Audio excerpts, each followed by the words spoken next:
Scandale en Côte d'Ivoire, note vocale de la fille du général Makosso sur les circonstances de la mort de sa mère. Plus de détails après le générique. Avant de commencer, n'oubliez pas de vous abonner et d'activer la cloche de notification car cela va vous permettre de ne plus manquer les prochaines vidéos.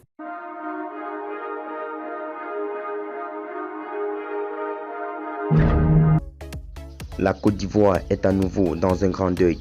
Après la mort du Daïchikon, c'est le Daïchi des pasteurs qui vient de perdre son épouse le samedi 28 mars 2020. Sur sa page Facebook, l'information sonne comme un coup de tonnerre. Nous venons par ce présent communiqué au nom de la commission protestante évangélique, informer au monde entier et au corps du Christ le décès subit de la prophétesse Kosere, épouse de Makosso Tatiana en ce jour du 28 mars 2020.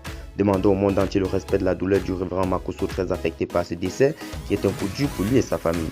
En effet, sa fille a fait des révélations sur les dernières heures de sa mère qui font en ce moment le tour sur les réseaux sociaux. On a eu des histoires, ma grande soeur et moi. Ma mère s'est fait opérer et ne pouvait pas bien marcher. Elle a appelé mon papa lorsqu'il est arrivé. Il a commencé à me réprimander. Il m'a même tapé. Ma mère lui a demandé de me pardonner. Je suis allé me cacher dans la douche. C'est comme ça qu'elle a attrapé mon père et lui a demandé pardon. En le faisant, elle est tombée et s'est évanouie. Moi, je pensais qu'elle faisait exprès pour que mon papa me laisse tranquille. On a appelé le docteur de maman pour qu'il vienne voir ce qui n'allait pas. Il a tardé à venir. Papa a décidé de faire le transport.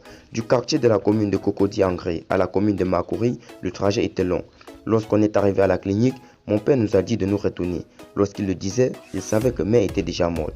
Ce qui me fait mal, c'est qu'il a dit que si je n'avais pas eu des palabres avec ma soeur, ma mère ne serait pas morte. Raconte la fille de Makosso qui a envoyé à sa cousine, elle en retour a partagé sur les réseaux sociaux. L'être humain ne connaît plus la valeur du respect. La cousine est sans cœur. Comment divulguer une note vocale que quelqu'un t'envoie dans une période sensible?